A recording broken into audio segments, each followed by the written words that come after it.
It's weird. Hey! No, totally different. So, they're talking about Thanksgiving dinner. Because we don't have Thanksgiving, because we're Brits. Hey! It was originally a British holiday. Welcome to Jarviskjir. It's true. Welcome to Jarviskjir. I hope you're all having a lovely day. I'm not. Horrible Mass Effect session. Actually, really good Mass Effect session. We have no Dean. Our bard is not with us. He's a little poorly and a little overworked. And I understand that feeling, and I was like, Dean, just lay down. But that's fine. Because you don't need Dean. He's not like the most charismatic motherfucker who... He actually hasn't done any of the talking for like the important plot stuff. He's just been sitting back while Amelia and Vale did it. In this little season, right?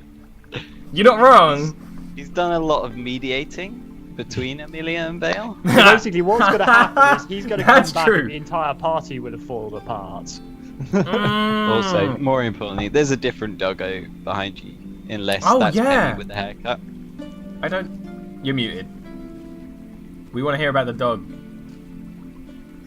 Well, it's a different dog. I believe it's called Lucy? No, it is Lucy. Oh, there we go. Pay attention sometimes. Yeah, no, she's good. She's my parents' doggo, and Penny is currently crying in the other room. She's been banished because she will try to murder Lucy. Yeah. Which isn't an exaggeration. Bad dog. Unfortunately. Oh. Okay. So... That was important doggo news. So, yeah, sorry guys. I could ask you how you guys are doing, but finding out about the dog story is more important. So, what happened last week, where we had no Sid, is that the party went to the bandits. The bandits are led by a dwarf. Good stuff happened when Sid wasn't here. Yeah, they didn't get sidetracked, and we know they would have with Sid around, just guaranteeing it. They met. Whoa, Sid's not the sidetracker. To be fair, Sid doesn't actually sidetrack the party. He's just does different things while you're doing the main thing. He doesn't help you, but he doesn't really hinder you. He's just doing unrelated tangent stuff, which is basically my streaming career. So, that you went and you met with the head of a bandit named Kaspak, and you basically found out they don't really want to be bandits. It's just kind of their nature, and he's trying to like give them a different place to be, all that sort of stuff. He actually really liked you guys, and you at least pretended to like him. You had some fun time with the Deadless, because the Deadless, they enjoyed the music, they enjoyed games. And now you're going back, you've gone back to Lichvale, and you... Oh, nearly forgot. Some kind of shade tried to kill Kaspak, but you stopped that. And he wasn't surprised at all. And he wielded a bit of defensive magic. And now you're back to Lichvale. Amelia already sent a letter off to the mayor being like, we need a meeting to talk about what happened. And then you went and stayed at the tavern, the Thirst Quencher, where you had a little bit of a talk and talk. So, all in all, you go to sleep at the end of the day. And you wake up the next day. Gilwyn is with you, but it's clear that just the conversations you guys have been having and other stuff, he's not really... Maybe he's just sort of tired of everything at the moment. Like, he's sitting with Humble right now instead of your table when you go down to have breakfast. And they're like writing songs. Is audio together. a little bit strange for anyone else? It is on your end. We've had this talk every time. I can't do anything about it. It's only on this call. It's weird. Who cares? No, I mean it's not just cutting out. It's just bad. Yeah, nothing I can do about it. Yeah, but nothing I can do about it. It doesn't affect the stream. Again, move on. Bitch. Well, yeah, but it does affect if I don't know what you're saying, doesn't it? It makes it so I can't hear you. Like, but I can't do anything to fix it. I can do. I heard you saying stuff about Dean, and I was just like, I can do this.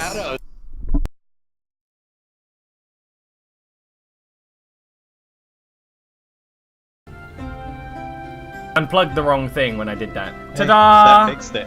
Yeah, that's better. You just gotta bitch about it in a less aggressive way, so I don't get mad at you, you bitch. he was being nice. He was. I'm still mad. I'm jealous of the fucking rap that Scott's I can lip read Looks on good. Skype. It's fine. I won't say anything next day. So you went, you slept after everything that happened, and in the morning Gilwyn is not with you. He is with Humble writing songs. He is preoccupied with that. He seems a bit tired. Doesn't really want much to do with your bickering that he's been dealing with for the last 4 days. Where's Gillian today? I have no idea. Yeah, where you he get is. to your table and Sid's there. I had something really important I wanted to talk to him about. I mean, I did some incredible research and came up with all these new understandings. I just thought Gil would be interested in this stuff, but I guess we're not going to. Hey, Vale. Looks like we've traded you out for him, I guess. I feel like that's an unfair deal. Well, at least the ladies would be more satisfied. Gil, It's the nerd. taking break.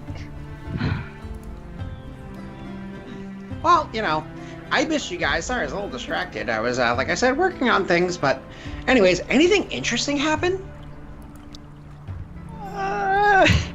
You could say some interesting things happened, but you know, mostly I think you can summarize that we were overwhelmingly successful without you.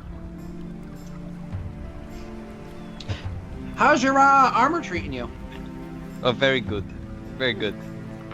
I'm glad I was there. We are solving the to bandit lend aid. problem in a more effective means than just murdering people. Wait, What you have to know about. no, hold on 1 second. You're saying you overcame an obstacle without killing it? Yes, of course. Oh, you say of course. I say, were you with Vale and Gil, or did you separate off? No, it was all 4 of us were involved. Yeah, I understand Melody. Stops. Melody? See? Reliable. On pretty much every scenario. You just have to Actually, know. I'm fairly certain Melody wanted to kill them. But That's true. Melody was the only one sitting there saying unnatural. Unnatural. Bad. Melody not say unnatural to them. Gil's Just- very clear about this. Melody not to say unnatural. She's learning more and more each week. that's correct, Melody. Oh, I understand. You were at the death list. I see. You're cunning. It's a twist on words. They didn't kill anyone, huh? Huh? So how's that sword treating you? No, we really didn't kill anyone. That won't actually solve the bandit problem as a whole.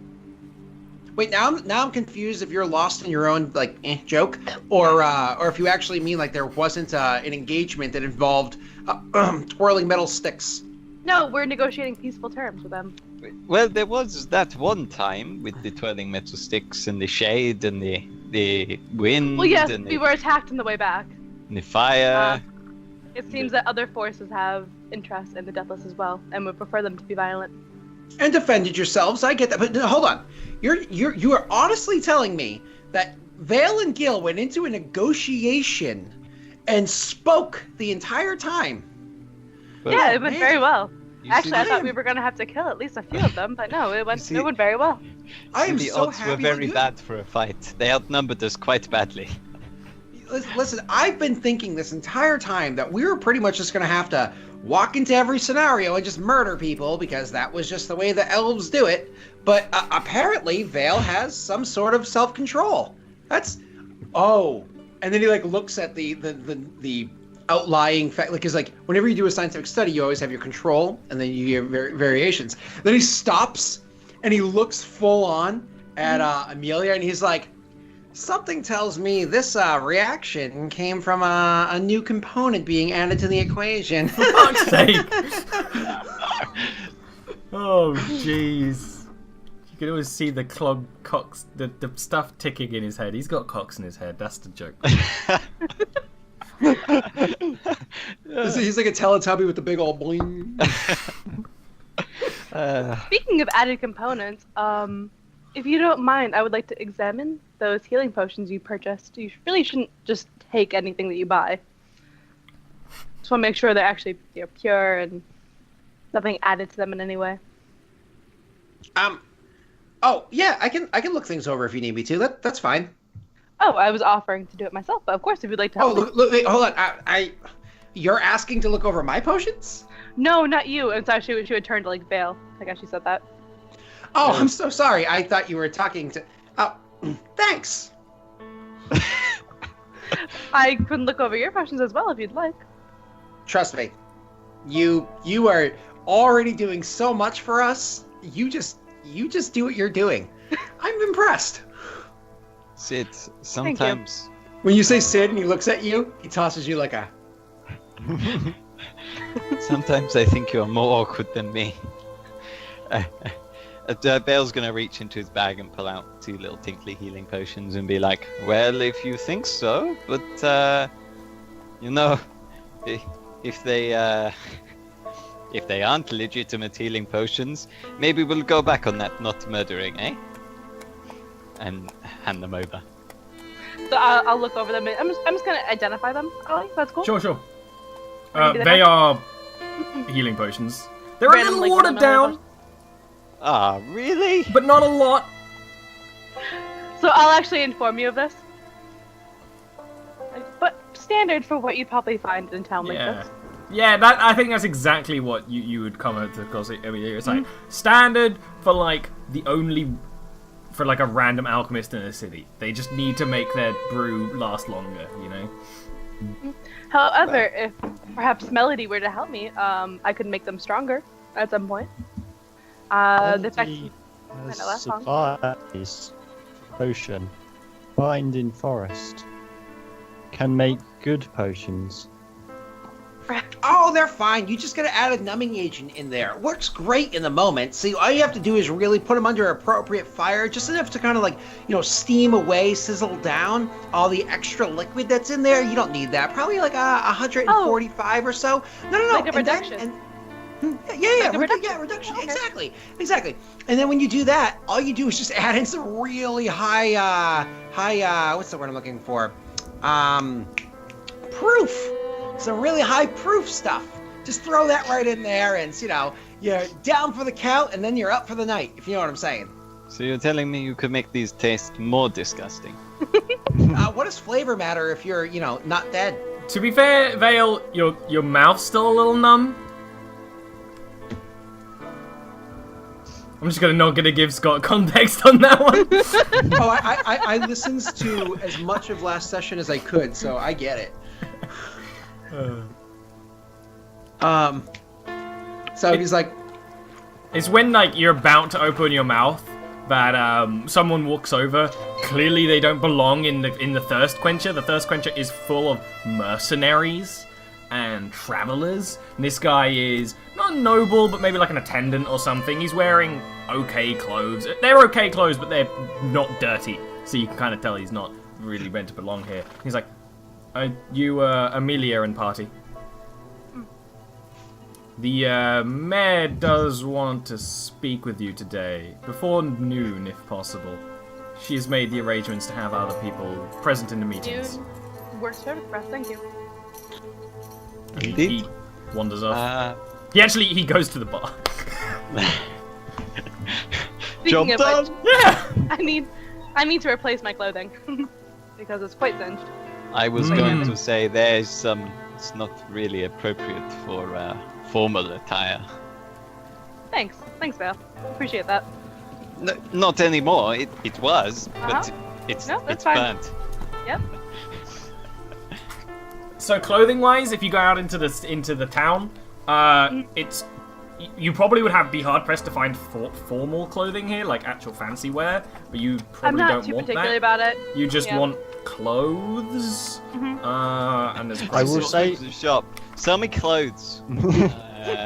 At some point, It's 5 probably silver. when people are beginning to split up, presumably Amelia's going to buy clothes. Melody just walks over to Sid, bends down, and just hugs him and says, "Welcome back." Oh. Oh no. oh, always nice to see you, Melody. You're such a pleasant thing. Hey, listen, they're going to buy clothes because they're going to a formal or semi-formal, whatever. Maybe Well, I'm not buying clothes. Sid, what I have on. What is else could I need? atrocious. What? You are calling your armor atrocious? I mean, it's appropriate for battle and for being showy when you're dealing with that sort of stuff. Is this a meeting for battle, or are you dealing with royalty? No, it's not royalty. It's the lady builder. She's the mayor. Oh, never mind. You look great. You're Exactly. over the top already. However, you should probably, you know, I'm thinking a bath and a haircut and maybe a change of outfit. Listen, Melody, I think you're great. But, those that Vale is going to be encountering from day to day and time to time might think otherwise. And the best part about you is the things that you can do that people aren't aware of. Like when you make teeth and claws, that's scary. Don't do it. Slight glow of magic dissipates. Yeah, it's like a mouth open. Don't do it. But the way that you look, everybody goes, she's probably got teeth and claws.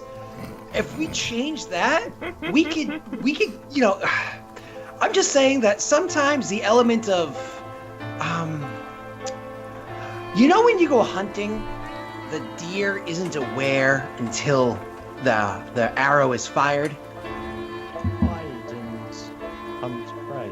Yes. Yes. Basically. Like a Except surprise. these prey are social. I actually have a little bit of an understanding of how to handle these kind of a thing, and you are an amazing bag of tricks. And I love when I can pull out that lion, but I want people to think that the bag is just a sack of potatoes and not, you know, magic. Why don't we make you look more like a sack of potatoes? Because, girl, you're magical.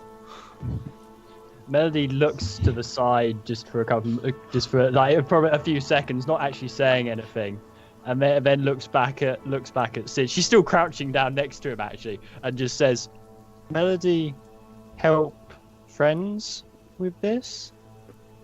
Melody, Melody? if you would like to wear some camouflage, I can take you, and we can go together. Otherwise, I wouldn't worry about it. She'll kind of like glare at Sid with that. She does. Melody sort of nods at Amelia, but looks back at Sid for like. Oh, yeah. We could go for a haircut together. The locks are starting to get in my eyes now, and that kills you. Which Melody is I still think looking Sid at would Sid immediately for a just be final like, answer. Sid would just be like an elf complaining about long hair. What? He's kind of like looking at you like, uh-huh. You know, my hair always gets in my eyes too, and then he places his hands at the beginning of his receding hairline and goes all the way back to where his hair actually begins, which is like half of his scalp. He's like, you know, it's always in my way. Melody's still looking at Sid for an answer one way or another. It's a good idea. Why don't you go with Amelia? She already has shown she's more brilliant than the rest of us, so trust her judgment. Yes. Melody, Come on, Melody. go with Amelia. Right. So you two go off to any like this is it's almost like a startup city, right? So you can easily find a tailor. But you did say that the new inhabitants of Lichvale are primarily nobles from other areas. Are you telling me they wouldn't have like a nice like clothing shop? It wouldn't Or be nice. made here. You might be able to buy fine clothing from somewhere else in like this Immediate tailor area. Yeah, if you want to do that, you can. You will have to do a roll for that, but just finding basic common clothes, which is not something that I will Melody try to make a has. roll for that actually. Sure. What do you want me to roll? Investigation.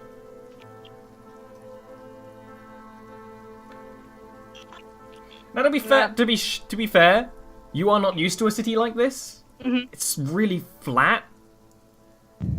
Really flat. So you go around and you do find a number of tailors, and some of them will happily make you something bespoke. Yeah, like I'll just pick one. Doesn't matter. Okay, sure. Do you want them to make you something? Because that will take time. Just We'll get a have generic, something get it tailored. adjusted. Yeah, we'll get it adjusted. Absolutely, you need something tailored for Melody. Like, you go into this I was gonna say. place, and there's like a human and a halfling working there, and they just look at Melody, and the halfling just goes, please tell me we're working on her. And so it would be 5 silver for each. You're in there for a long time because you fairly easy to fit. You're smaller than the average person, but you know you can buy some clothes of. Again, they're a little bit better than regular common clothes. They're smarter. They have some fashion to them. Melody's maybe not so much, but she's smart. She's smart casual. That's it. You've got smart casual wear. Definitely Melody is wearing like something made for like a really large man, but they did make it fit either way. Aw. And then I would ask them like what we're looking for like a bathhouse area. Oh, you know what? I don't like a think spa area. Like my friend here needs a haircut, and a haircut. No, absolutely. You can find someone for a haircut. That's fine. Let me look. We have some plumber. No, that won't help. That won't help at all. No. There's a dwarf who handles the hair cutting. I mean, if you've got a beard that needs trimming, this guy knows how to do it. Axe and everything. Sounds perfect. And he points you to the direction. It's fairly nearby. You go to the guy. He's a fairly old dwarf, clearly like an old warrior, but like this is his retirement plan. But he probably already retired, like in the Dwarven lands, and now is his like retirement too, because now he's somewhere else, and he's very happy about it. He's like, "Oh, lady, oh, you're coming for a haircut. Oh, look at the locks on her. Oh, like, what do you want, Melody? Is the important question. Or does Amelia get you? Yeah, Melody would just look at Amelia. We're gonna get rid of the mats. So we're going do you want to try and get rid of the green in her hair as well? Yeah, it's. I like the green. It's like hacking. No, I like the green. So I'm gonna like try to help as best as I can with like prestidigitation, kind of like combing it away as well. He is appreciative of that, and while you're working on, while he's combing and cutting I want to try to Melody's keep her hair as long as possible, like while getting rid of like the worst parts. You two have a conversation about magic. Like he's just curious, he's asking questions, but it's in a very friendly way. I imagine you're not entirely open, but you're polite. Melody's hair does end up shorter, but it's removed of most tangles. Now, Amelia, you've got like a 50-50 guess on whether she's going to wake up tomorrow and it's going to be tangled again. Sounds like my wife. As long as it's something like I can manage on my own. But like, you can manage this with like a comb, which you probably have. And right now, you could tie her hair up, and she would look actually really smart right now. Because I imagine like Melody. you probably left her bag of things somewhere else. And she hasn't got this bag. Her bag is really gross. So that would just ruin the smartness. It's got grass growing on it and like roots. It's messed up. So right now she just looks like a smart. She actually kind of looks like a bodyguard. Yeah. You know, if you I would just say, tied her hair back Melody, from the you back. look beautiful. Like. Thank you. Amelia, Melody's friend. Yes. No. Melody smiles broadly at that. So this takes most of your morning. This takes all of your morning, so you'll have up until noon. What are Vale and Sid doing? Gilwyn is... He'll say hello, and he'll actually say more hellos to Sid and ask what you were doing, but then he'll go back to Humble's table. Sid, I had the night... Gil, how are... Oh, you do look like shit. I'm sorry. Hey, listen, I've got this root right here. It's called dwarven moss. Just don't ask what that means. And here, I'll make some tea for you. You just go relax. Yeah, he chills. Yep. Sid, I had an idea for a new weapon. It's not game in the dueling ring, but I think it might be nice when I'm face to face with a Yeti or something like that. You know, not wanting to get face to face with a Yeti. Spear. Understood. No. Right. Oh. First off, we need a chain, and then the blade of a dagger, and then you need to forge the blade to the end of the chain. I once saw somebody use something like this before. It wasn't a person. It was on one of the Anyways, it was on the battlefield, and it was a long while ago when we still had both gnomes and our creations on the field of battle together. It was a brilliant machine, and it worked very well. However, at one point in time, its sensors were thrown a little off after it took a blow, and it started whipping that thing with a little less precision than it had intended.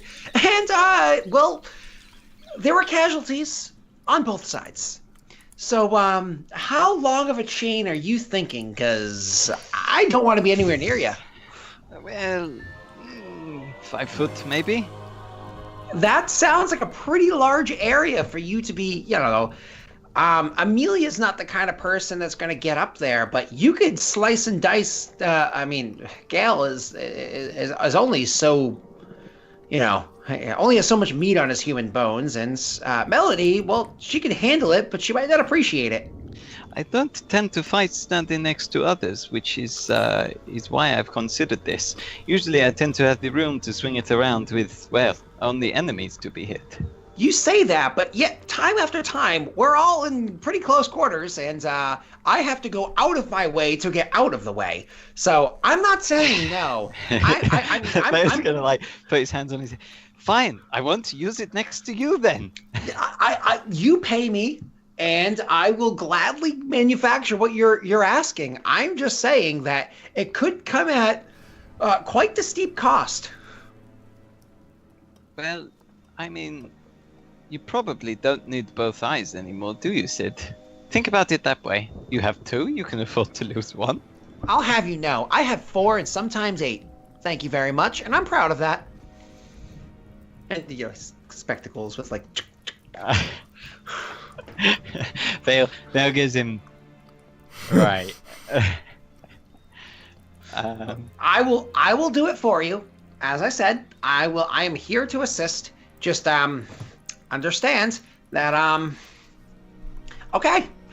A blade on a chain, roughly 5 feet, probably a little extra, because we're going to want to, you know, give you grabbing room. I'm going to need some measurements, thickness of your knuckles, length of your hands, a few tests for the dexterity of your fingers. I need to place the links the right way. Style. Are you looking for like a slender yet firm kind of, that goes into like all these like kind of prodding questions about. That's what you guys do until noon, more or less. Oh, and then like these drawings. The funny thing is, this bar is rock gnome, so at one point, like one of the bartenders is just clearly watching what you're doing. Like he's got like a plate of beers and he gets yelled and gets like rushed away. But Sid hisses at him. No, this is mine. No, he's more than welcome to look over my shoulder. Sid's like past that point in his life, but you guys have never experienced that. Yeah. You so will. And noon comes. I imagine these two go back to the bar to collect them. Mm-hmm. Melody, you don't recognize Melody at first. Her face is the same, but everything else is different. She's not even got like mud under her fingernails right now. Really attended to that with magic.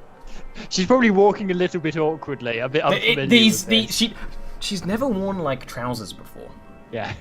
So that's shoes. Everything is like she's like a cat walking in snow. She's very confused. Yeah. I wouldn't have you wear the shoes if you didn't like them. No, she would like she would enjoy wearing the shoes, but she wouldn't be able to walk in them. I think is the thing. Yeah. I would explain their purpose. Smiling, yeah. Yeah. The purpose is to like keep your feet warm and also safe. You know, and step on things. So you see Melody come into room, but entirely different. Yep. So we see Amelia walk into the room with some strange-looking woman that's walking awkwardly. Huge woman. I think Vale picks it up, but Sid doesn't because he's got an 8 wisdom. He's oblivious to everything. And I was like, "Oh, hey, Amelia, who's your friend?" Sid, don't be rude. I am so sorry. And Sid will actually walk over and be like, "Hi, my name's oh shit." Sally Isadea de Fixis. Hi, my name's Sally Isadisa de Fixis. It's a pleasure to meet you. How do you know Amelia? Melody sort of looks down at him. Someone clips that. then just sort of looks a bit confused, but holds out the hand and just says, "Melody." Oh my God, Melody! Wow, they did an incredible job. Hold on. Like that, you hear like people drop pots, like all the people's over there. Like Humble was strumming on the lute and like accidentally breaks one of his strings. The guy with the armor with the face, just like it's Melody's looking a bit all like the attention. looking a bit sad at his reaction. Oh. So I want to tell you, Melody, Melody?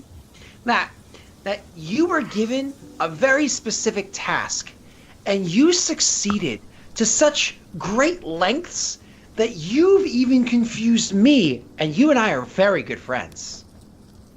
Yes. Sid, Melody's friend. Melody, do good? Melody, you did not do good. You did fantastic. Melody just smiles broadly at this.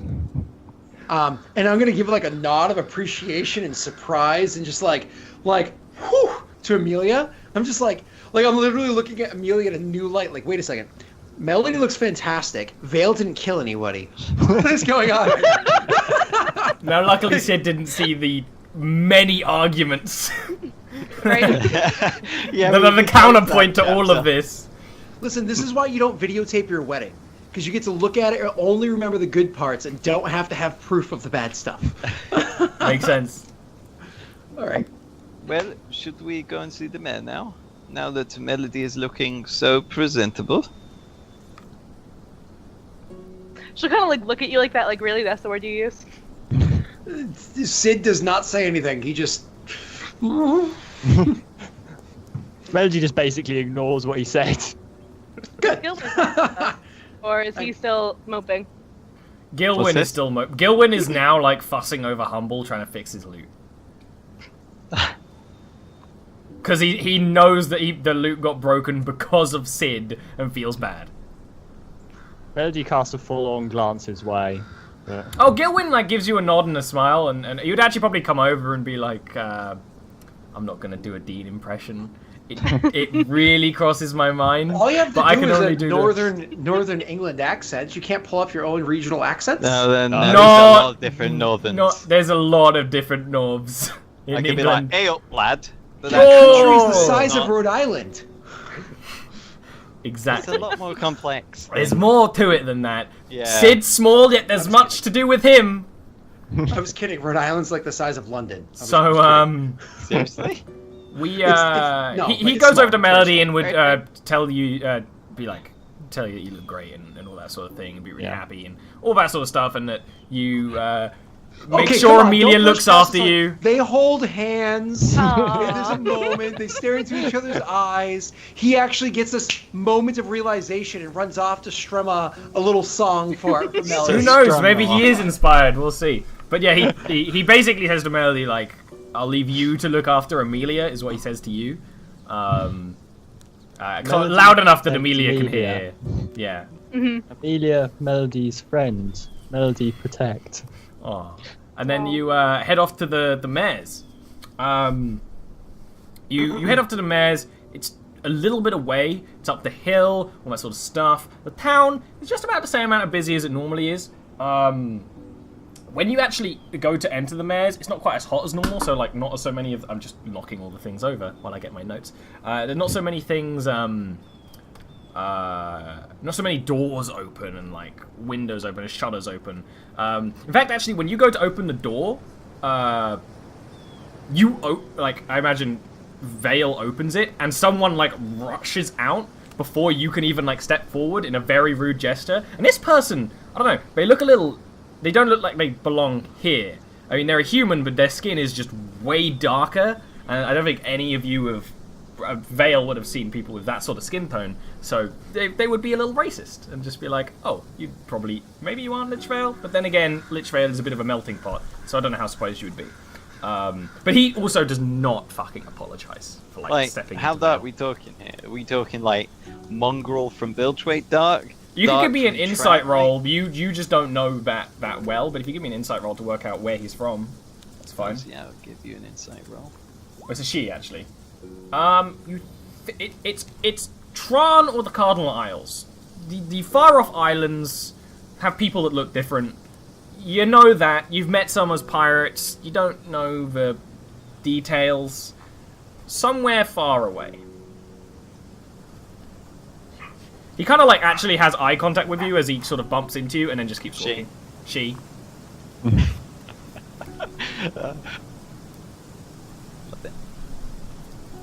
And then you go into the mayor's house, and quickly one of the attendants is like, "Oh, the mayor's up here with people. The official meeting isn't going to start for a bit, but there's people there who you know, contacts and all that, and leads you up to what you assume is the office of the mayor, which is upstairs, actually up 3 stories. It's on the 3rd story, which you know this is a 3-story house with an attic, and there's definitely something in the attic. You can tell. So you enter this room. It's a big open room, which actually has a big table in the middle instead of a desk, like a dining. It's more or less a dining room, but sitting in there is Lady Builder, the mayor, the tiefling woman. She's looking. She has your letter like open beside her. Then to her left is Dighton, Rockshaper, the dwarf captain of the guard that you met last week or the week before. He's there. He looks a little disgruntled, but he kind of did last time.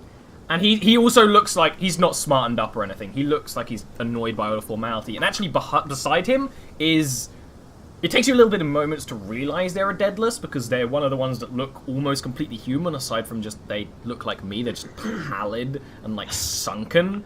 And he seems to be like he's standing like a soldier at guard. Like you've seen a lot of them. Not many of them are bis proper, if that makes sense. And he has some weapons on him, but assuming he's like helping Rockshaper. And then to the mayor's right are 2 other people who are wearing garb that you may have seen around, but you haven't really noticed in this town.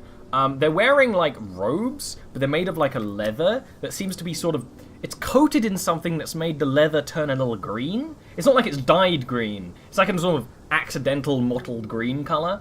And one of them is a slightly older gentleman who is currently like sniffing at something.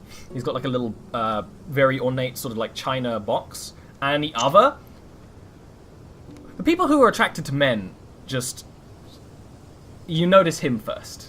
He is in this garb that is, it's actually really ugly, because it's like this horrible cloak thing, and there's all these things jangling off them, like chains and maybe little prayer things, but mostly like pouches and sort of potions, like, and stuff like that. But his face is so chiseled and handsome. Ugh. He doesn't look like he should be wearing this outfit, and he's like having a conversation with the mayor, like over the guy who's sitting beside him, which is probably his boss. When you come into the room, the mayor like sort of stops all that and assumes that you guys are going to talk. I'm gonna kind of like raise an eyebrow at the other parties and say, "Can we come back?" Before I say anything or react or whatever, I do have a question about the stuff that Salny was doing last week or whatever. Yes. Did he ever find out the demographic thing, like the information that he was supposed to acquire about the death list, like because there were only supposed to be so many absolutely dwarves, did. pretty You much all absolutely did. humans? Give me an Arcana check for what you did with Fulcrum while you were there. You spent quite a while. You spent this more or less a week with Fulcrum, so you became pretty friendly with him. You wouldn't say you were friends, but you know, colleagues that can work well together. You found a demographic out. As far as he knows, it is all human, 2 dwarves, 1 giant blood, and that there is an elf, but the elf apparently isn't deadless. Now, if you mention that to them, they can say the same thing. They met an elf who is undead, but isn't deadless, apparently. So that's what you found out. What you found out when you were researching with him is that the magic event that happened 2 years ago, the huge necromancy event that killed everyone in the city, the thing that's making the deadless rise from the grave is almost like a residual energy from that. Symptom, yeah. Yeah, yep. It's like the bodies of everyone who was alive in the city were pumped full of necromancy, and they were raised. But then when that curse ended, something left is still in there. And so that's why the Deadless are not... Pick a place. They're not... The radiation. Yeah, exactly. lingers. They're not quite Chernobyl. the same sort of undead. That's why they kind of crumble a bit more and they're a bit slower and they limp and stuff. More than a normal undead, because they're working on like such a small amount of energy, but it's just sort of keeping them going. And with that, you also connect something you've kind of heard before. Sid is a smart guy. He knows that the soul is a thing. It is a quantifiable, countable thing in Jarviskjir and probably other D&D universes. Have we ever measured a person when they were alive and after they died and seen that missing? There is always something left in the body, and that's what the Deadless are operating on, which is why they are sort of an echo of what they used to be. They are working off the dredge of what the soul left behind, more or less, like an imprint. It's like if you push your face into a load of plasticine, Yeah. But and a then take dead your face person. away, you got to work off that reverse imprint. So, last question. That elf that is totally not a deadless, deathless, whatever. When did he arrive? You don't know. No, nobody has any accounts or guesstimations. We were talking mostly with Fulcrum, and you would have met up with other Deadless. Fulcrum has no idea because the elf is always seen with Caspak, and Caspak is the guy who rebelled. So he Fulcrum says, I would have said that he's seen him, but not met him. It's like I heard the name before I ever saw the person, and that was I don't even remember when. I get that, but He doesn't know the name either. The Deadless that I was speaking to, did they have a clue or any range or any guess or nothing? The ones here never heard of him. All right. Sorry, Amelia. Go ahead. No. If Sid had asked the party that, she would have provided more information. No, We do that later. I was just trying to acquire what I got last week. You know what I mean? Gotcha. Sid isn't going to update you until it's relevant. Yep. All right. So Amelia would kind of raise an eyebrow at the other parties in the room and kind of raise an eyebrow at the mayor and ask if they would like us to come back at a more convenient time. No. These people are meant to be here, although their entourages will leave so that we can have a proper meeting. This is please take seats. This is what's your Catalan of the Plague Church, and this is Rockshaper. You already know him. Catalan doesn't really give you much of a hello. He just kind of looks at you, looks at Amelia, not warily, kind of suspiciously. Let's be honest. And the other guy, just sort of actually the handsome guy sort of shakes Catalan's shoulder. He's like, don't mind him. He's formal meetings like this, not the hugest fan. And Catalan just. So I imagine you do sit. And Lady Builder just goes on while we were waiting for you, we talked of some other matters and discussed this, and Rockshaper's like, yeah, the idea that these the rebels are going to be forgiven is utter fucking rock shit and all that sort of thing. He's grumbling. He's the kind of thing where he's grumbling. You don't always hear the words he's grumbling. A lot of it's in Dwarven that you don't understand. But he's grumbling. He's grumbling quietly to himself, or he's grumbling loud enough that you can hear. He's a grumbling guy. But I speak. Well, I'm afraid you that do. if it's a formal meeting we are to have, I would like only signatories to be present in our contract. Exactly. And I don't feel comfortable Exactly. speaking of such things with present company. Well, the captain of the guard will remain, and as the main members of the city, the Plague Church will also remain, but their attendants will leave. This is the way of things here. And she kind of motions, and the other two do leave. The Deadless and the other Plague Church member, they leave. They stand outside, and actually the Plague Church member does close the door. But the other two, Catalan is sitting, and Dighton is not sitting. He's standing, sometimes pacing, but he's not going to leave. You can already tell he's just not. He doesn't even know what you're going to say, and he's not happy about it. So, I know you couldn't disclose all of the information in your letter, but you did meet with Caspak and his men and talk to them. Yes, we did. We made contact. They were quite welcoming towards us. and we would like to offer negotiations on their behalf. Interesting. Negotiations on their behalf. Well, what is it that they want? And then Rockshaper's like, they probably want to be let back into the military, and it won't happen. They've already betrayed us once. They want opportunities outside of merely just being a guard. So, during this, Sid is taking, like, you know, usually you guys all sit around a certain way and, like, give your attentions a certain way and kind of, like, grew used to it. Sid is actually, like, sitting in such a way where his leg is one knee over the other one, and he's, like, leaning forward with a hand in his head in his hands. And he's actually listening intently more to what Amelia's saying than them, because he's like, I wonder what happened. But he doesn't, like, say that, but I'm sure it's apparent that he's learning right now. So, go ahead. Yeah. I'd say that. Opportunities, how? Well, we had several ideas that we discussed. One was a mercenary group. Go on. Isn't that, like, the same thing as the military? Sorry. If the And I'll actually gesture to Vale to continue on with that because it was his idea. if the deathless are risen within the city, as they only ever are, they are given a choice to leave or be part of the guard. When they are part of the guard, they have no freedom to do what they wish. However, if they were part of a mercenary group operating in the Lichvale area, they would still have their freedom while satisfying their need to fight.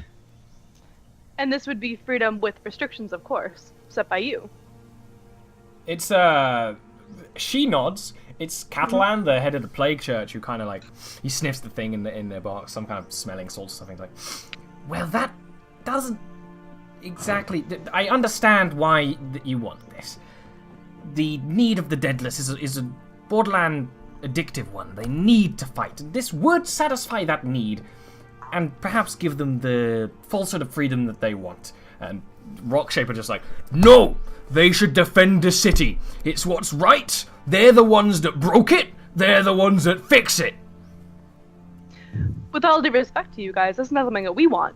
This is something that you guys want. You want the bandit problem to go away. Killing the leader of the bandits isn't going to make that problem go away. You're always going to have an issue of deadless rising and not wanting the path that you set for them. You need to offer them alternatives. We can't let that man live as a symbol of them rebelling against us. I say put his Then head we on kill a him, pike.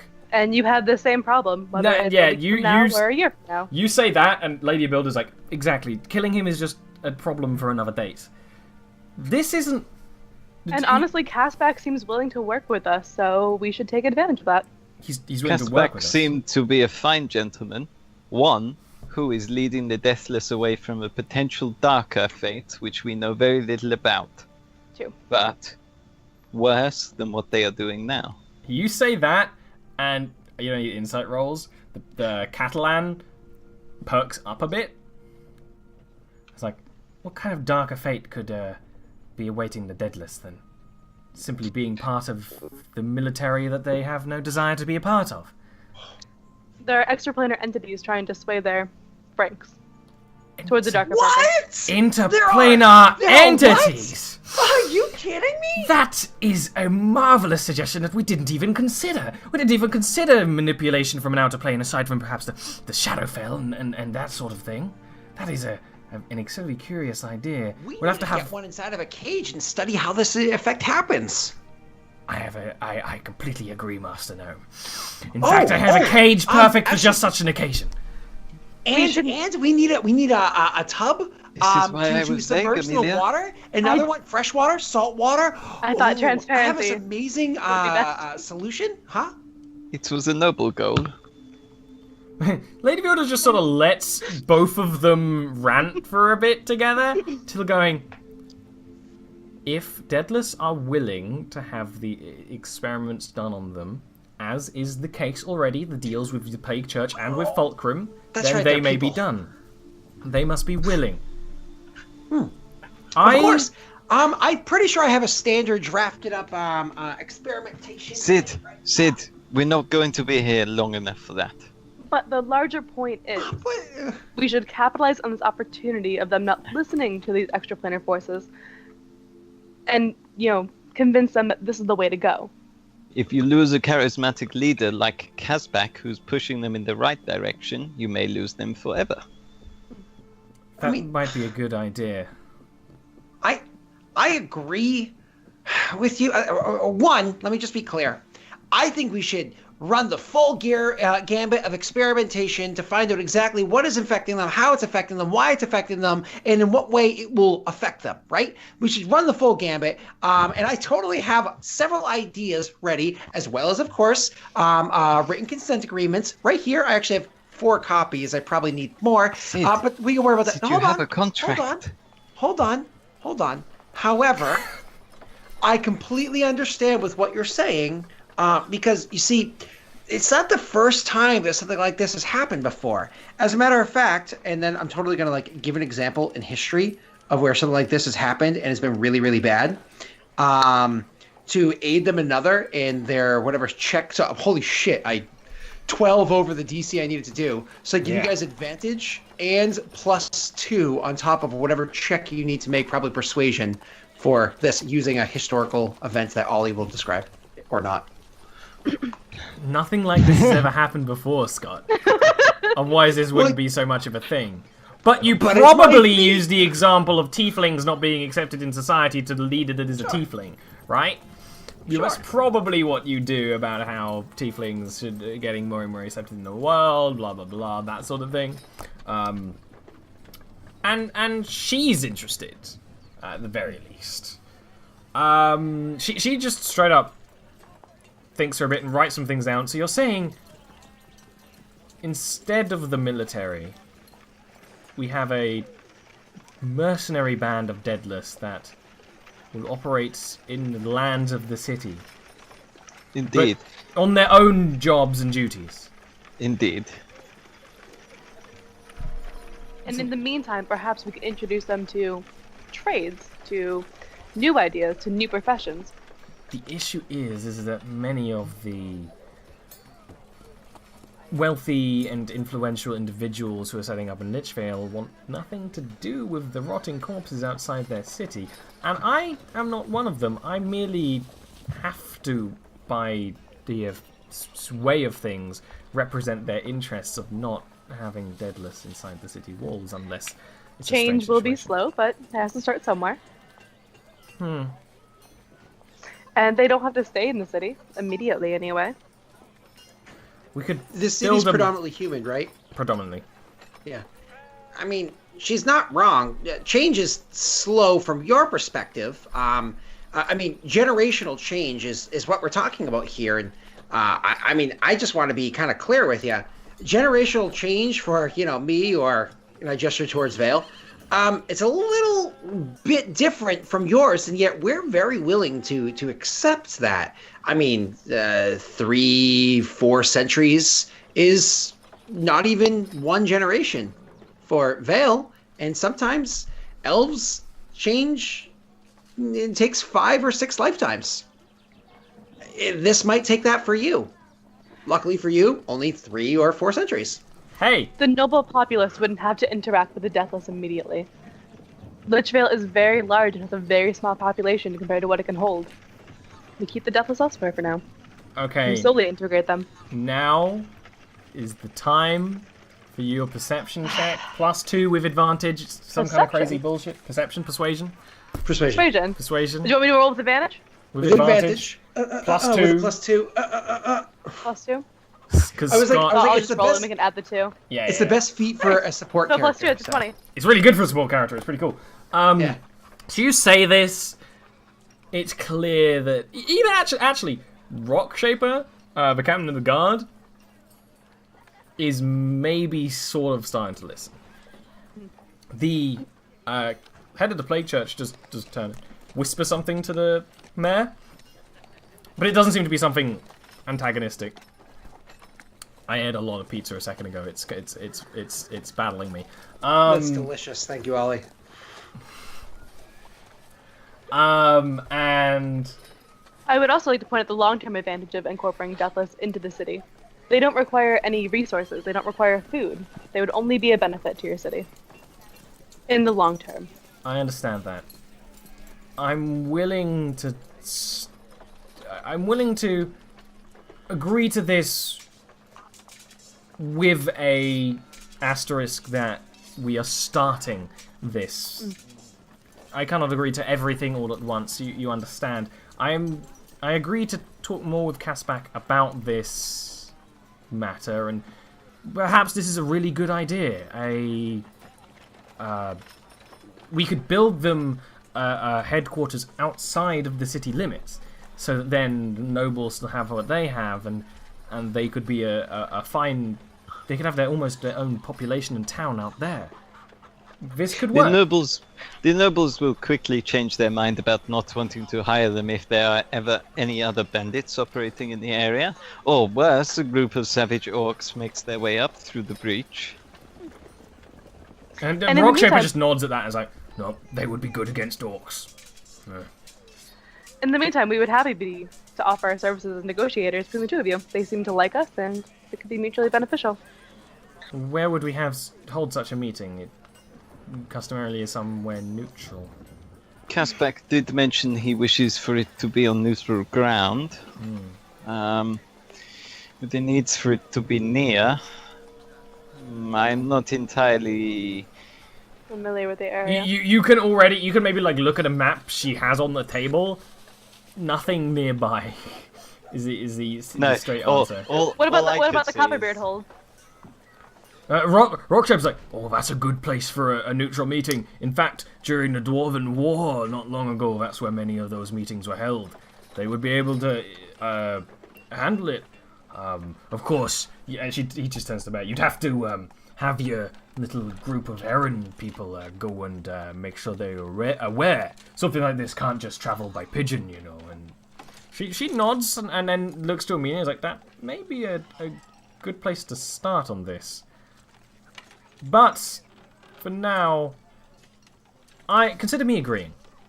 I want you to return to Kaspak and check that he is also that this deal is still in play.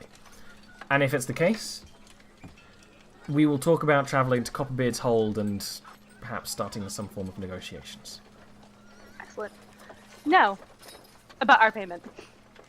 Obviously, we have not solved the problem, so we won't expect full payment for that contract. However, as we are continuing to operate on your behalf as negotiators, I thought perhaps you can provide us lodging within Lichvale. As I said, the area is very large, and you have more than ample abandoned property, I would imagine. Persuasion roll. Somewhere we could operate?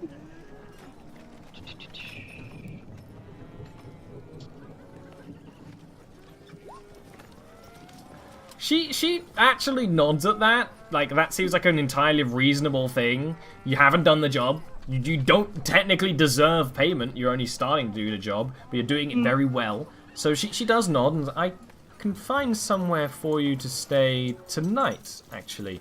Yes, the amount of buildings that are in livable state are still fairly low, but we'll find somewhere. Yes. And she actually writes something off and goes to the door and opens it and hands it to just one of the two people outside. I don't think she cares who picks it up. And they go off and do things like that. I think that's a good idea, especially if you're going to be toing and throwing. But yes. Thank you. My instructions. See Kaspak. Then perhaps find a negotiation table in Copperbeard's Hold. If it can be something official, I think that would be best for both parties and our names. Okay. She sort of nods a bit, and there's maybe like a bit of an awkward pause, and like Rockshaper's just like, like making it more awkward, because that's what happens when you cough in an awkward pause, right? And then she opens the door again and is like, this was a good conversation, and I'm looking forward to having many more about the topic, but hopefully not too many. That's like a kind of hint to leave. Slightly. Yeah. Alright. Well, let's go. And as you leave, we'll take our first break. Negotiations! See, Sid? Vale didn't kill anybody. Yet. Yet. Yeah. Vale was a part of less than 10% of that. Actually, I think Melody did more than Vale did in that conversation. At least Melody looks smart. We'll be back in a couple of minutes.